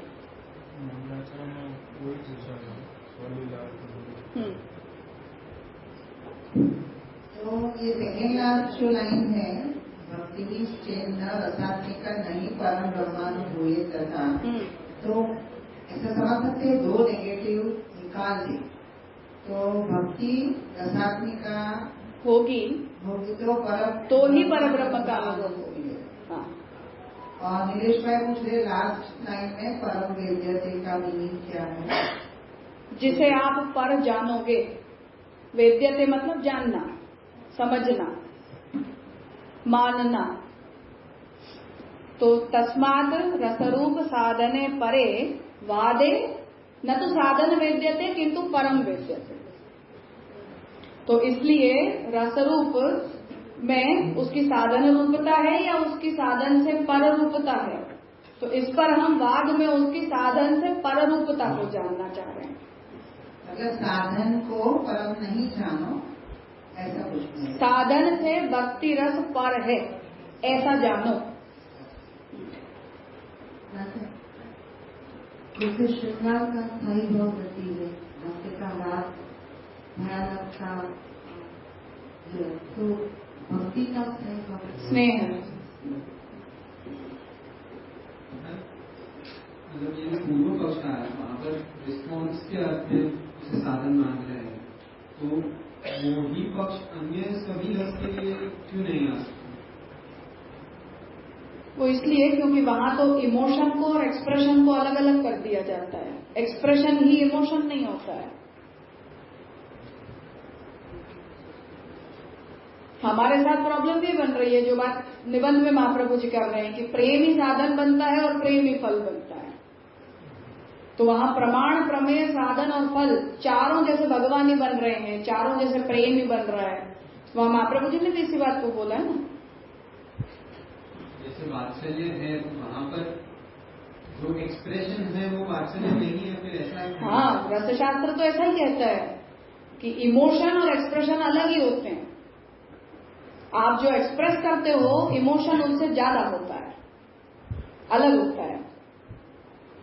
तो इसलिए वहाँ पर जो क्रिया है वो साधन है और उसका जो अंतर्भाव है वो फल है। वो फल है, वो वात्सल्य रस है। तो यहाँ पर क्रिया भी है, वो फल रूप है और अंतर्भाव। इसीलिए पूर्व पक्षी का दिमाग खराब हो रहा है कि आप ऐसा कैसे बोल सकते हो, यही तो उसकी समस्या है। पर वहाँ भी मतलब वात्सल्य हो या अन्य भाव हो, तो वहाँ पर भी क्रिया तो इस फल जनिका ही है ना। मतलब जब इमोशन होगा तब क्रिया होगी, रिवर्स तो होगा नहीं कि क्रिया वो नहीं होगा। पर हम क्रिया को क्रिया नहीं कह रहे हैं ना, यही समस्या है। अच्छा। हम क्रिया जैसा कुछ कहते ही नहीं है। भावो भाव नहीं सिद्ध बोल रहे हैं, तो वो भाव को सिद्ध करने के लिए क्या मेथड, तो हम फिर कहेंगे कि भाव की भावना ही मेथड। वो जमीन नहीं, ये तो गोल गोल घूम रहा है ना सब कुछ, इसमें तो कोई लीनियर इक्वेशन आ ही नहीं रहा है। मतलब इमोशन नहीं सिद्ध है तभी फल है, और शायद मतलब क्रिया पूर्व हुई तो भी फल है, और अगर बाद में हुई तो भी फल है, नहीं भी हुई तो भी फल है, क्योंकि यहाँ पे रिस्पॉन्स प्रभु कर रहे हैं। तो हम जब जो जीव नवदा भक्ति नहीं कर पा रहा, कुछ भी नहीं कर पा रहा, उसे भी तो रस मिलता है कि नहीं मिलता है। आज हम उसे रिस्पॉन्ड करने लायक हैं, कल जाकर नहीं रहेंगे, मानो बूढ़े हो गए, शरीर नहीं चल रहा, तब भी वो फल रहेगा कि नहीं रहेगा। इस संदर्भ में मतलब यहाँ पे जो मंगलाचरण हुआ वहां से, क्योंकि प्रभु रसरूप है, तो वो यही नहीं पर अन्य सभी रस में भी रसरूपता तो प्रभु के द्वारा ही प्रदत्त है, तो फिर पर वो मात्रात्मक, इसलिए इसीलिए यहाँ तो परम शब्द यूज कर रहे हैं ना कि वो पर है, उसे आप इक्विवेलेंस मत दो सबके साथ। रसरूपता है, फलरूपता भी उसके इमोशन से है, प्रदान भी प्रभु कर रहे हैं, पर मात्रात्मक है इसलिए उसको भेद। इसीलिए हम उसे अलौकिक और लौकिक ग्राउंड्स पर डिफरेंशिएट कर रहे हैं। और वो रस देते भगवान जरूर हैं, पर उसका आलंबन भगवान नहीं करते हैं। और भक्ति में तो भगवान आलंबन बन के आते हैं, तो वो फिर आश्रय के कारण उसकी उत्कर्ष बन जाता है। सोपाधिकता निरुपाधिकता वाला जो पुरुषोत्तम जी आर्ग्यू कर रहे हैं। विश्वास बोल रहे हैं कि पूरा क्लासमेट का फ्लो कैसे जा रहा है, वो कुछ फ्लो ये जा रहा है कि पहले भगवान को रस का उद्गम बताया जा रहा है कि जितने भी रस हैं उन सब की निष्पत्ति भगवान से होती है। अब इनमें भगवान के साथ हम जुड़ते कैसे हैं, तो भगवान के साथ जुड़ने की एकमात्र मेथड हमें भक्ति की बताई जाती है, जो भगवान खुद बता रहे हैं कि मेरे साथ और कोई मेथड से तो आप जुड़ सकते ही नहीं हो। तो भक्ति को एज अ मेथड हम लाए अपने और भगवान के बीच, जिससे हम दोनों के बीच एक रिलेशन एस्टैब्लिश हुआ, वो भगवान बने और हम भक्त बने। अब जब हम भगवान और भक्त बन जाते हैं तो हमारे अंदर उस इमोशन का उद्दीपन करने के लिए संग और उपदेश, ये दोनों मेथड्स बनती हैं, उद्दीपन विभाव बनते हैं। अब वो जो भक्ति जिसे हम भगवान के लिए लाए हैं, एज ए मीडिएटर लाए हैं, एज ए मेथड लाए हैं, उसका अनुभव हम श्रवणादि मेथड्स के द्वारा देते हैं कि हमें भक्ति करनी है तो हम ऐसे भक्ति करेंगे। कैसे की जाती है भक्ति? जैसे हम पूछें यज्ञ कैसे किया जाता है, ऐसे हम ये पूछें भक्ति कैसे की जाती है, तो श्रवण के द्वारा की जाती है, कीर्तन के द्वारा की जाती है, पाद सेवन के द्वारा की जाती है, अर्चन वंदन वगैरह के द्वारा भक्ति की जाती है। तो वो सब जो है वो उसके अनुभव बन गए जिसके द्वारा भक्ति प्रयोजित होती है। हम कुछ नहीं कर रहे हैं, ऐसे ही बैठे हैं, तो हम ये कहेंगे कि हम भक्ति कर रहे हैं। जस्ट एक नॉर्मल नोशन की बात कर रही हूं कि आज कोई श्रवण कर रहा है तो हम कहेंगे कि हाँ ये कुछ भक्ति कर रहा है, कुछ परिचर्या कर रहा है तो हम कहेंगे कुछ भक्ति कर रहा है। उसने भगवान के सामने प्रणाम किया तो हम कहेंगे कि हाँ ये भक्ति कर रहा है। हम ऐसे बैठे बैठे दीवार ताक रहे हैं तो हम नहीं कहेंगे ये भक्ति कर रहा है, हम नहीं कहते हैं। तो कुछ अनुभव होते हैं उसके, जिसके द्वारा वो भक्ति प्रयोजित होती है। हमें ये समझ में आता है कि हाँ भक्ति करने जैसा कुछ होता है। अब हमने वो भक्ति को किया तो यदि वो अनुष्ठान है तो वो कर्म रूपा है। अगर हम भक्ति कर रहे हैं, मैं ये बोल रही हूँ कि मैं कुछ एक्शन कर रही हूँ, जैसे मैं अभी कुछ पढ़ा रही हूँ, मैं कुछ कर रही हूँ, खाली नहीं बैठी, ऐसे मैं ये कहूँ कि मैं भक्ति कर रही हूँ, तो भक्ति कर रही हूँ बोलने से वो क्रिया बन जाती है। करना इस क्रिया, आप कुछ भी कर रहे हो तो वो कोई प्रकार की क्रिया है। ताक रहे हो तो ताकना भी एक प्रकार की क्रिया है। ऐसे हम कुछ कर रहे हैं तो वो क्रिया है। तो भक्ति का यदि आप अनुष्ठान कर रहे हो तो वो क्रिया रूप बन रही है। यदि आप उसका अनुष्ठान नहीं कर रहे हो, केवल वो एक प्रकार का इमोशन है, यदि वो इमोशन है पर वो स्थायी इमोशन नहीं है तो वो संचारी प्रकार का इमोशन, क्योंकि स्थायी इमोशन बन गया तो वो रस हो गया। ठीक है, तो हम उसे यदि क्रिया के रूप में नहीं ला रहे हैं तो कुछ भी अगर क्रिया नहीं है तो कोई प्रकार के इमोशन होते हैं। दो ही चीज होती है हमारे पास। तो यदि वो इमोशन है तो उसका स्थायी होना चाहिए। अगर वो स्थायी इमोशन बनेगा तो रस सिद्ध हो गया। स्थायी इमोशन नहीं बना और वो संचारी बना तो एक दूसरा क्लॉज अपने पास आ रहा है कि एक ये है कि वो संचारी बन जाता है, और तीसरा क्लॉज ये आ रहा है कि भक्ति को हम दूसरे शास्त्रीय धर्मों के साथ योजित भी कर रहे हैं। हाउ आर यू प्रैक्टिसिंग भक्ति, हाउ आर यू कंसीविंग भक्ति, ये प्रश्न आ रहे हैं। ठीक है, कोई भी यदि ये कहता है, ये तीनों ऑप्शंस कहां से आए? वहां से आए जब किसी ने ये क्लेम किया कि मैं भक्ति कर रहा हूं। तो तुम भक्ति में क्या कर रहे हो, ये क्वेश्चन है। तो तुम भक्ति का अनुष्ठान कर रहे हो, या भक्ति के तुम्हारे अंदर कोई प्रकार के इमोशंस आ रहे हैं, या उसे हम अन्य शास्त्रीय धर्मों के साथ जोड़ रहे हैं, मतलब कर्म के साथ भक्ति कर रहे हैं, ज्ञान के साथ हम भक्ति कर रहे हैं, योग के साथ हम भक्ति कर रहे हैं, तप के साथ हम भक्ति कर रहे हैं। हाउएवर, तो उसे हम शास्त्रीय धर्मों के साथ जोड़ देते हैं तो वो संचारी बन जाती है भक्ति। भक्ति का संचरण क्या है उसे शंभुका जी ने अगली पंक्ति में बताया है। संचरण तब होता है जब वो किसी दूसरे मेथड के साथ जुड़ती है। जो पूर्व पक्षी कह रहा था जैसे कि आप दूसरे इमोशंस के साथ उसे जोड़ दोगे, ऐसे ही भक्ति को हम इंडिपेंडेंटली प्रैक्टिस नहीं कर रहे हैं। इंडिपेंडेंटली प्रैक्टिस करने पर भक्ति एक स्वतंत्र कर्म बन रही है। अगर आप उसे इंडिपेंडेंटली प्रैक्टिस नहीं करके किसी दूसरे साधन के साथ जोड़ रहे हो तो भक्ति का साधन संचारी साधन बन रहा है। आया प्रॉब्लम आई समझ में? तो संचरण उसका तब हो रहा है जब अन्य प्रकार के शास्त्रीय धर्मों के साथ भक्ति को जोड़ा जा रहा है, जिसे जोड़ने पर भक्ति अंश में गोसाई जी उसकी निंदा कर रहे हैं कि भक्ति को आप तप के साथ कर लिया, भक्ति को आपने दान के साथ कर लिया, भक्ति को आपने तीर्थवास के साथ कर लिया, भक्ति को आपने कर्म योग आदि के साथ कर लिया, तो सब में भगवान ने उसे कैंसिल कर दिया कि ऐसी भक्ति तो कोई काम की नहीं होती है। ठीक है, अब रसिक क्या है? रस अगर है कोई प्रकार का, क्योंकि जो संचरण है उसे हम रस कहते नहीं है, जो अनुष्ठान है उसे भी हम रस नहीं कहते हैं। तो रस को डिफाइन किया जा रहा है कि रस वो होता है जिसका हम या तो आस्वादन करते हैं या तो हम जिसका आलंबन लेते हैं। तो ब्रह्मानंद जो है वो तो एक ही होता है, पर जब वो हमारे अंदर आता है तो एक बन के नहीं आता है, उसकी अनेकता प्रकट होती है। जो बात हमने पहले डिस्कस की थी कि पूर्व पक्षी की यह समस्या थी कि रसिक के आप 10-20 एग्जाम्पल तो लाओ जो यूनिफॉर्मली ये कहें कि हम सबको ऐसी ही भक्ति रस की अनुभूति हो रही है। तो वो यूनिफॉर्मिटी चाहिए उसमें, जो यूनिफॉर्मिटी यहाँ आती नहीं है, पर उसका उद्गम यूनिफॉर्म है। अल्टीमेटली उसका उद्गम तो एक ही है, जो ब्रह्म का आनंद है वो तो एक ही बनता है। अब ये समस्या आ रही है कि भजन को यदि हम अनुभव कह रहे हैं, रिस्पॉन्स कह रहे हैं केवल, तो वो रिस्पॉन्स कौन देता है? भक्त देता है। कैसे देता है? भक्ति के द्वारा देता है। किसके प्रति देता है? भगवान के प्रति देता है। भजन जो है वो एक प्रकार का अनुभव है। ऑप्शंस दिए जा रहे हैं हमें सारे। भजन को आप अनुभव मानो। अनुभव क्या होता है? एक प्रकार का रिस्पॉन्स। रिस्पॉन्स देगा कौन? भक्त। किसके द्वारा? भक्ति के द्वारा। किसके प्रति? भगवान के प्रति। तो वो भगवान को रिस्पॉन्ड करने का एक मेथड है। एक ये आई प्रॉब्लम है अपने पास। अब यदि वो रिस्पॉन्ड करने की एक मेथड है तो भक्ति साधन बनी किसके लिए? रस निष्पत्ति के लिए। अनुभव क्या होते हैं कि जिसके द्वारा आप रस को पैदा करते हो, रस को लाते हो। तो फिर से अनुभव और रस दोनों अलग अलग चीजें हो जाएंगी। अनुभव पैदा करने की मेथड्स और रस खुद दोनों अलग अलग हो जाएंगे। तो भक्ति रस को पैदा करने का साधन बनी।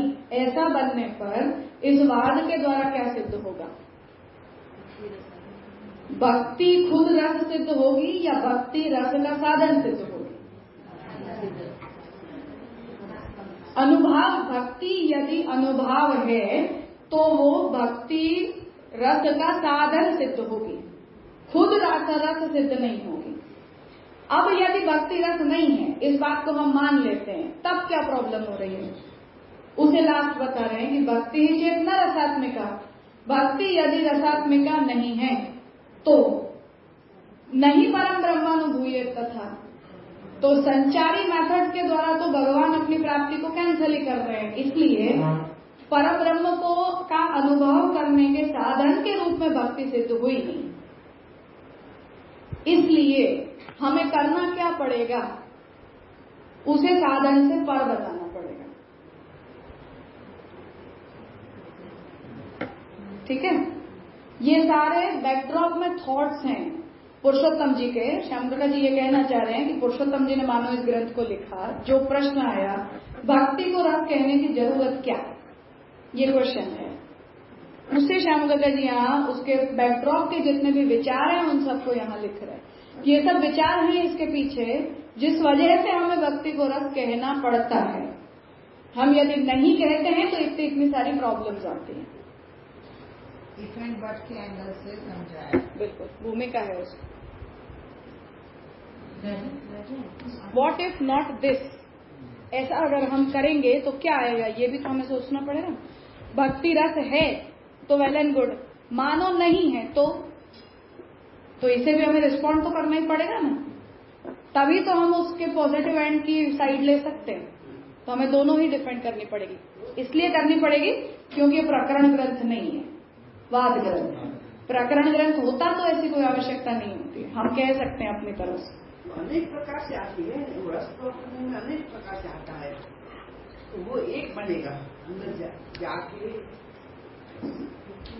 एक प्रकार से आते हैं। कितने प्रकार नवदा भक्ति से कितने प्रकार से आती है, रस तो कितना वो सब एक। फिर से यहाँ यही समस्या है कि नवदा भक्ति अनुभाव है, भक्ति नहीं है, भक्ति नहीं है।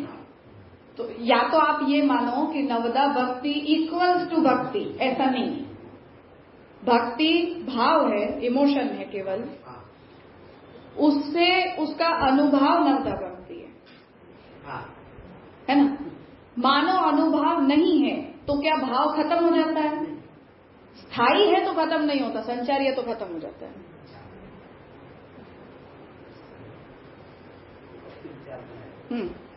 तो जैसे कुछ भी जब तक हम स्टेबल नहीं होते हैं तो उसे जिंदा रखने के लिए हमें निरंतर कुछ न कुछ करते रहना पड़ता है। जैसे नहीं, हम भूल जाते हैं। जैसे हम किन लोगों को याद रखते हैं जिनसे हम मिलते रहते हैं, तो वो स्थायी है कि ये लोग हैं हमें जो कुछ कुछ दिनों में हमें दिखते रहते हैं। संचारी लोग होते हैं, हम उन्हें भूल जाते हैं। कि क्यों भूल जाते हैं? क्योंकि हमने उन्हें अनुभव नहीं दिया है, हमें उन्हें कभी रिस्पॉन्ड ही नहीं किया, इसलिए हम भूल जाते हैं। तो जिन्हें हम रिस्पॉन्ड करते रहते हैं वो हमें याद रहते हैं। पर स्थायी भाव कब कहलाता है कि मानो आपने कुछ समय उसे रिस्पॉन्ड नहीं भी किया, तब भी वो खत्म नहीं होना चाहिए। संचारी भाव की आवश्यकता होती है कि उसे ऑल द टाइम अनुभव चाहिए होते हैं, उसे निरंतर पिंच करते रहो, उसे रिस्पॉन्ड करते रहो, तब वो जिंदा रहता है, नहीं तो खत्म हो जाता है। लोक में भी ऐसे ही होता है, ऐसे ही होता है। रसशास्त्र लोक की ही एनालिसिस करता है, जो लोक में होता है उसे ही वो कैटेगराइज करते हैं कि ऐसे होता है, ऐसी उसकी प्रक्रिया होती है। मूवीज की तरह जो होता है वही हम दिखाते हैं, जो नहीं होता है वो हम नहीं दिखाते हैं।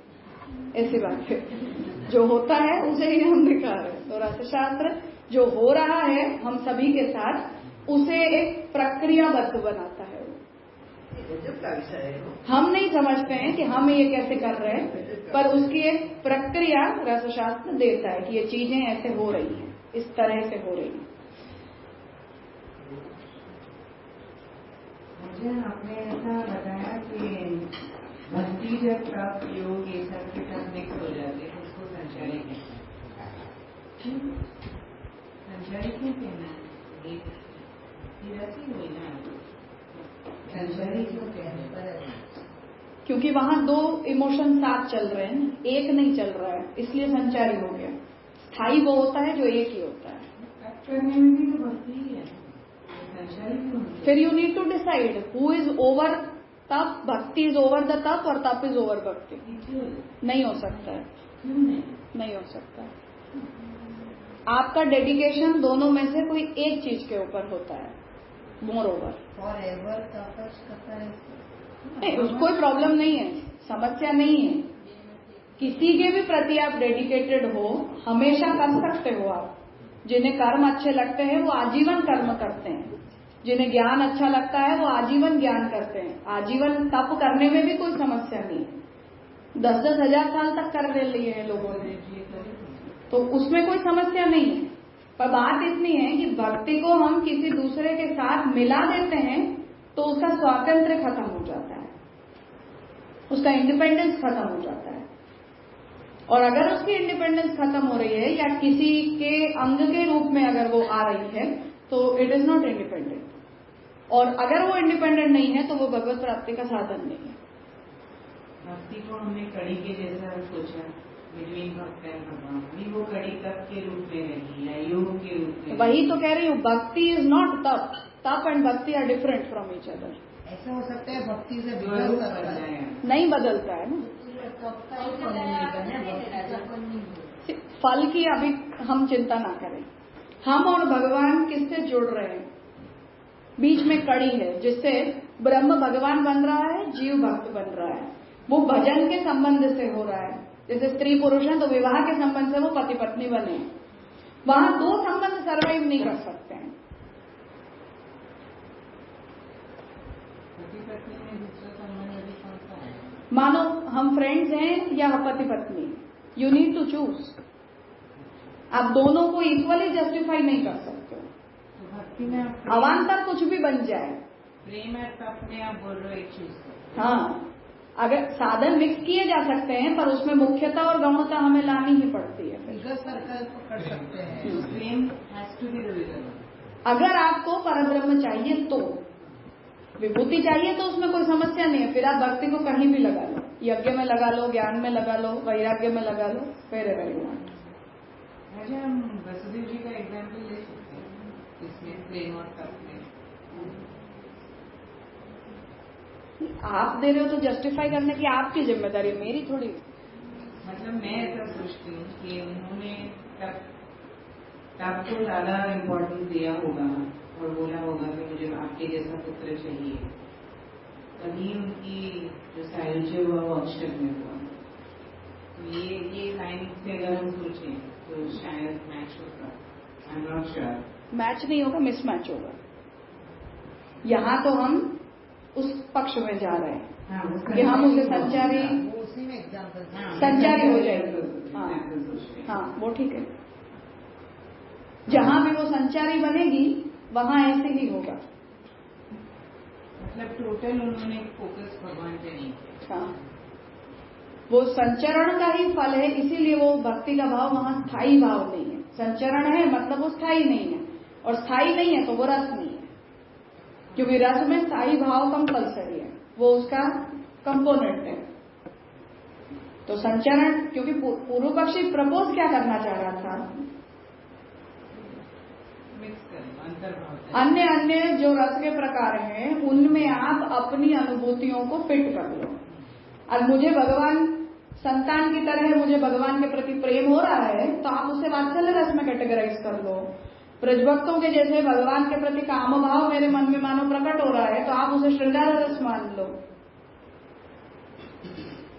तो हम क्या कह रहे हैं उसमें कि उससे संचरण होगा, वो संचारी होगा। कृष्ण तुम्हारा पति है या तुम्हारा स्वामी है, आपको इन दोनों में से एक डिसीजन लेना ही पड़ेगा। कृष्ण आपका पुत्र है या आपका देव है, परब्रह्म है, इन दोनों में से आपको एक निर्णय लेना ही होगा। वो दो इमोशन एक साथ चलेंगे कैसे? एक की मुख्यता और एक की गौणता, यही होना है। भक्ति के अवान्तर भाव में आप कुछ भी ले लो, भगवान ने आपको परमिशन दे दी तो आप कोई भी भाव ले लो, कोई समस्या नहीं है। पर आप श्रृंगार ओवर भक्ति ये नहीं कर सकते हो, क्योंकि कृष्ण श्रृंगार का ऑब्जेक्ट बन नहीं सकता।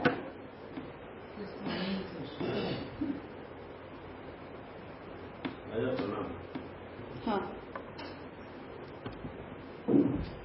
जैसे आपने कहा जब रस जो है भाव स्थायी होता है तो रस बनता है। तो मेरे को एक उदाहरण दया कह रहा हूँ, कभी सत्संग कर रहे हैं तो जहां मेरा श्लोक आता है तो उसमें मेरे को सब याद रह जाता है, और जब समझो दूसरा है वो जैसे संचरण की तरह निकलता है, तो वो जो वो है उसको हम किस तरह से रोके? स्थायी भाव नहीं बना है ना, यही समस्या है। संचारी भाव आते जाते हैं, इसीलिए ऐसा होता है। सब में स्थायी भाव आ जाता है।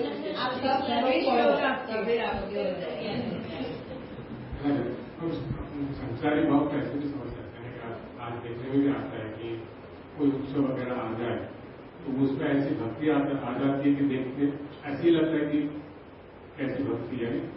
जैसे उत्सव चले जाते हैं तो फिर अपने आप जो था पहले वही स्थिति में मर्यादा भारती में भी आप देखते हैं चतुर्थी आएगी तो 10-12 दिन ऐसी भक्ति होगी, ये ऐसा लगेगा कि कैसे भक्त है बड़े भक्त, लेकिन जैसे उत्सव चला जाए तो वापस फिर अपने जो पहले लेवल पे आ जाते हैं। तो ये इसमें जो आ रहा है जा रहा है तो यही संचारी ऐसी संचार। इसमें हमें अलग करना पड़ेगा। कुछ चीजें उद्दीपक होती हैं, उत्सवादी जो होते हैं वो उद्दीपक होते हैं। तो संचारी वो होता है कि 4-5 इमोशन इकट्ठे हो गए, ये भी आ गया, ये भी आ गया, ये भी आ गया, ऐसा हो जाता है तो वो संचरण कहलाता है। और उद्दीपक का मतलब होता है कि जो उसे बढ़ावा देता है। तो कुछ क्रियाएं ऐसी होती हैं जिनसे हमें बढ़ावा, जैसे सेवाओं में हमारी कुछ पसंदगी की सेवा होती है। कुछ लोगों को सामग्री करना अच्छा लगता है, कुछ लोगों को सजावट करना अच्छा लगता है, कुछ लोगों को श्रृंगार करना अच्छा लगता है। तो उसमें हमारी भक्ति उद्दीप्त होती है।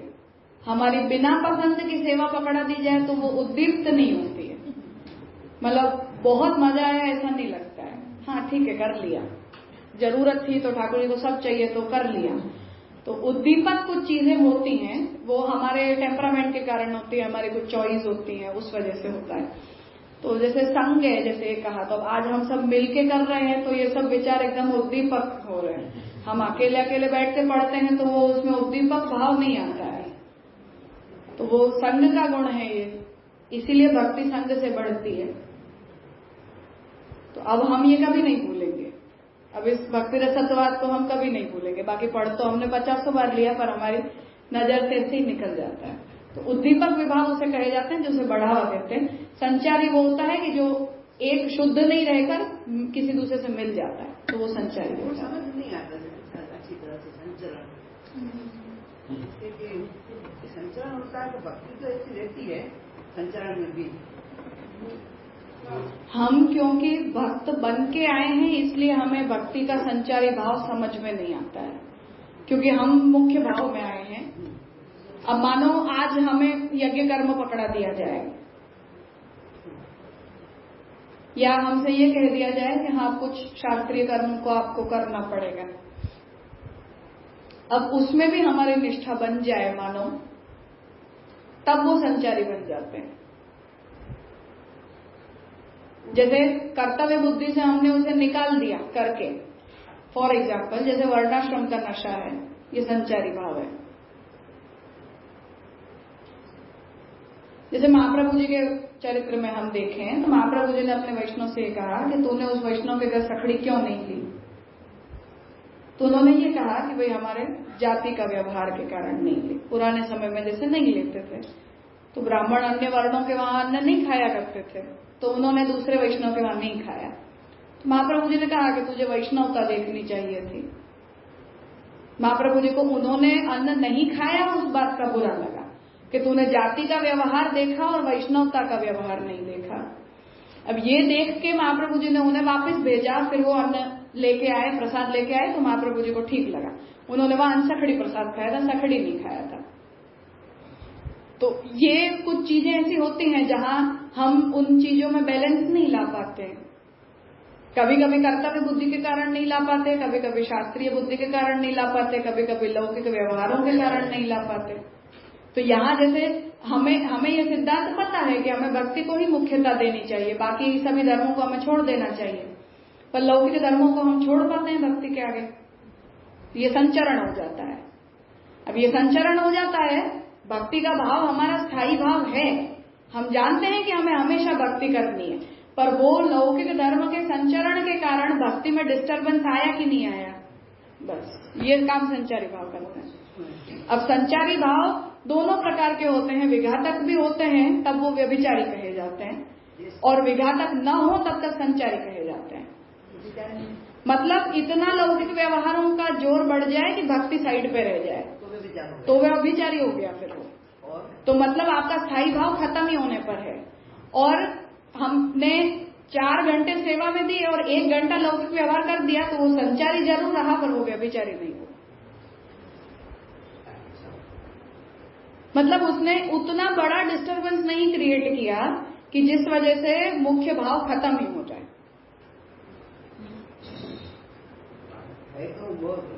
है संचार है, बिल्कुल कुछ ना कुछ होता ही है उसकी वजह से, पर कभी कभी वो रसशास्त्र में, हम भक्ति में इस बात को डिस्कस नहीं कर रहे हैं, पर रसशास्त्र में वो मूड चेंजर माना जाता है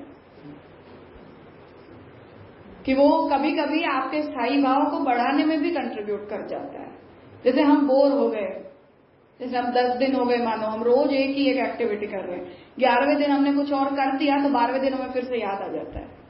तो डिपेंड्स कि हमने क्या किया है उस पर कभी कभी उसे मूड चेंजर भी माना जाता है। पर वो तो लौकिक रस की बात है उस वजह से। बहुत सूक्ष्म था ऐसा। हाँ, पर वो तो हमें सावधानी से देखते रहना पड़ता है। गोकुलनाथ जी की बात का मैं कथन करता, आपको नींद आ रही थी तो कहा सत्संग करें, तो उन्होंने कहा नहीं लौकिक चर्चा करेंगे। हाँ, तो वो मूड चेंजर हो जाता है।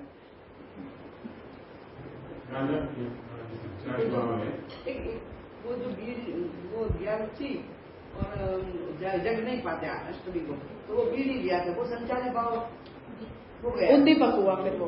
हाँ, संचारी भाव था वो, लेकिन उसने भक्ति की क्रिया को बढ़ाया, इसलिए वो व्यभिचारी नहीं हुआ। वो व्यभिचारी नहीं हुआ, वो व्यभिचारी नहीं बना। व्यभिचारी तब बनता है जब उसे खत्म नहीं करते बिल्कुल।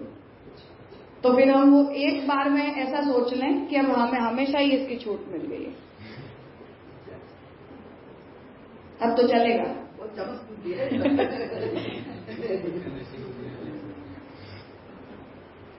हाँ, संसारी भाव ऐसे समझ सके ना कि वो लंबे समय तक भी रह सकता है या कभी कभी स्थायी समाधि हो जाता है, जैसे कि ज्ञान मार्ग या तो यज्ञ आदि में उनको तो जीवन भर वो वही करते हैं। तो यह संसारी भाव लंबे समय तक भी चलेगा या किन किन परिस्थितियों में वो स्थायी समाधि हो जाएगा? स्थायी हो जाएगा तो पिछला खत्म हो जाएगा। स्थायी भाव तो एक ही हो सकता है।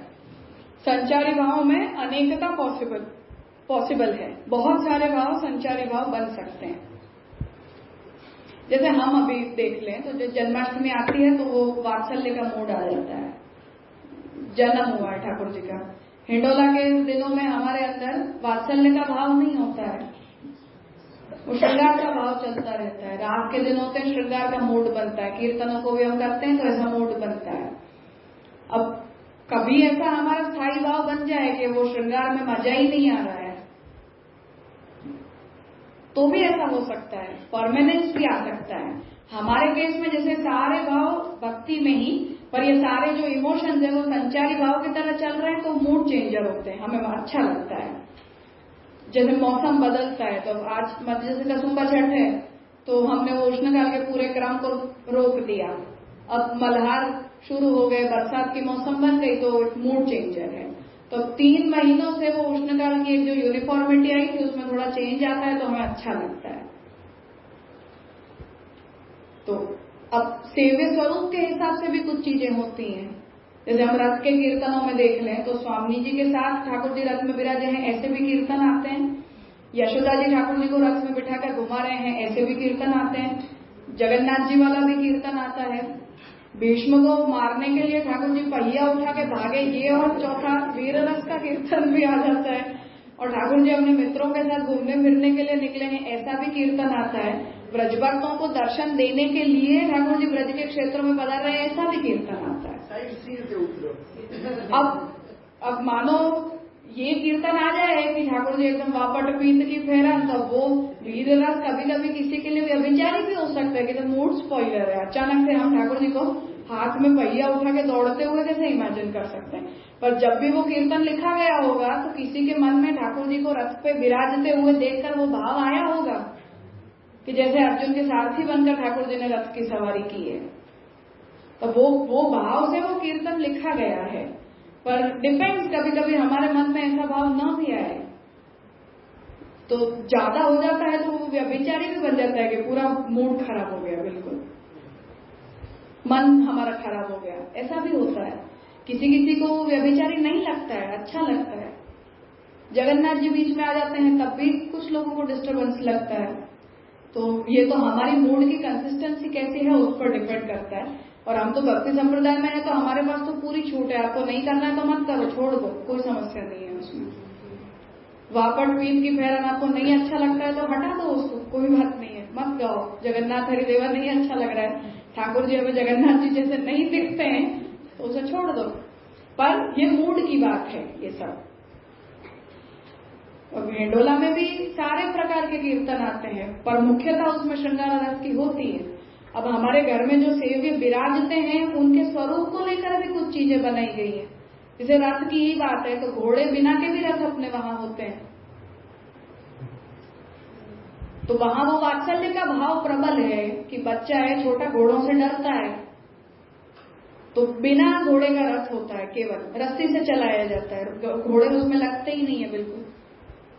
तो नवनीत प्रिय जी के वहां नहीं लगते हैं, बिना घोड़े का रथ चलता है। तो क्या सूरदास जी का संचारी भाव था, मानो सिंह साइड के उतरे हो। हाँ, संचारी, उन्हें वो व्यभिचारी नहीं लगा है तो संचारी कहेंगे, हमें व्यभिचारी लगेगा तो वो व्यभिचारी होगा, फिर हमारे लिए वो संचारी नहीं बनेगा। और वो वात्सल्य की प्रबलता में ही तो ये, जिसने भी ये निर्णय लिया कि हम रथ यात्रा करेंगे तो बिना घोड़ों की करेंगे, उस व्यक्ति के मन में वात्सल्य भाव की प्रबलता है। ये तो बात स्पष्ट है ना, क्योंकि गोसाई जी ने तो जगन्नाथ जी के रथ की कॉपी करी केवल, कि हम भी ऐसा ही रथ बनाएंगे। अब गोसाई जी ने क्या रथ डिजाइन किया ये हमें नहीं पता है, पर घोड़े वाले रथ चल रहे हैं अपने यहाँ, उसका मतलब है कि गोसाई जी ने घोड़े वाला रथ बनवाया होगा। पर जिस किसी व्यक्ति ने अपने सेव्य के को ध्यान में रखते हुए ये निर्णय लिया कि हम बिना घोड़ों का रथ चलाएंगे, उनके मन में वात्सल्य भाव की प्रबलता है। वो सेव्य को देखकर है कि हमारा सेव्य किस रूप में है। तो नवनीत प्रिय जी हैं तो बच्चे के रूप में ठाकुर जी हैं, तो वहां वो वात्सल्य भाव प्रकट होता है। हम मथुराधीश द्वारकाधीश के दर्शन हो, वहां वात्सल्य भाव आना मुश्किल है। चतुर्भुज होकर ठाकुर जी दर्शन दे रहे हो, स्वामी जी के साथ दर्शन दे रहे हो, तो वहां हमें इतना प्रबल वात्सल्य का भाव आना मुश्किल है। पर लोगों के मन में सब प्रकार के भाव आते हैं।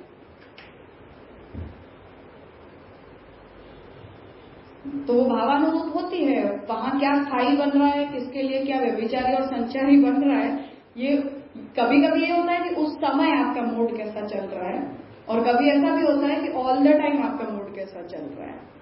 तो ये तो सब बहुत सारे अप एंड डाउन है इसमें, जिन्हें हम बहुत स्पष्ट नहीं कर सकते।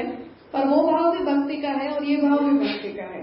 वापट पीत की पैरान कहने में भी, वहां भी ठाकुर जी का ऐसा भयंकर स्वरूप देख के भी भीष्म के हृदय में तो भक्ति ही प्रकट हुई है। जब भागवत जी में हम पढ़ते हैं, ठाकुर जी का बहुत खतरनाक रौद्र स्वरूप है, हम सोच भी नहीं सकते हैं। इस्कॉन वालों ने उसका चित्र बनाया है, लेकिन वो तो बहुत डाइल्यूटेड है, उसमें तो है ही नहीं कि जो टेक्स्ट कहता है। तो ठाकुर जी को तीर लगे हुए हैं, पूरे श्रीअंग में से खून निकल रहा है, ठाकुर जी के केश खुल गए हैं, नेत्र लाल हो चुके हैं, ऐसा तो ठाकुर जी का स्वरूप है। पर उन्हें वो स्वरूप देख के भी भीष्म को तो भक्ति ही आ रही है। तो शायद उस मूड में सूरदास जी ने उस बात को लिख दिया हो, सुन लिया हो किसी से और वो भाव प्रकट हो गया हो गया तो हो गया।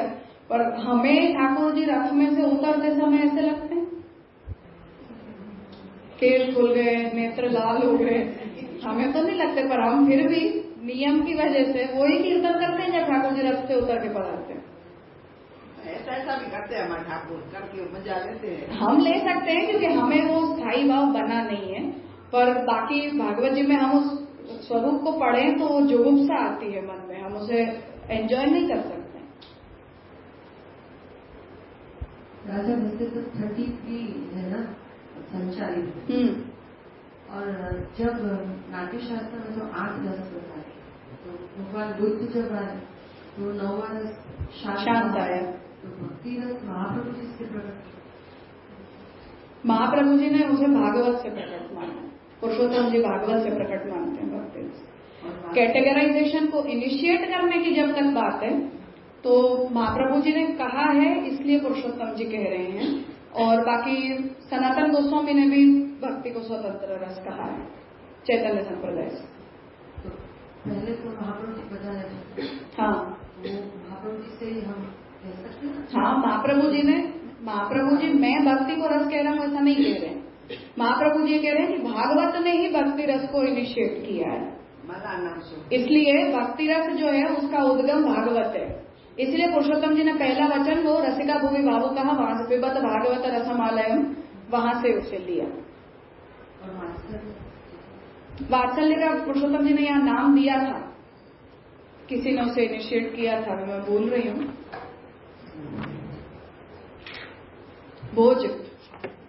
भोज के मत में उन्होंने 12 रस माने, 12 माने, उसमें एक वात्सल्य को माना है 10वां। भरत ने 8 और 11। हाँ, ये 3 नाट्य शास्त्र के बाद आए। तो बुद्ध भगवान के बाद शांत आया, और श्रीमद भागवत में से भक्ति और वात्सल्य बोझ कितने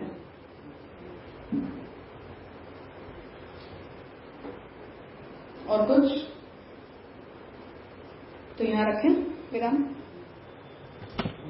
1 बज रहा है, 4 बजे आगे शुरू करते हैं।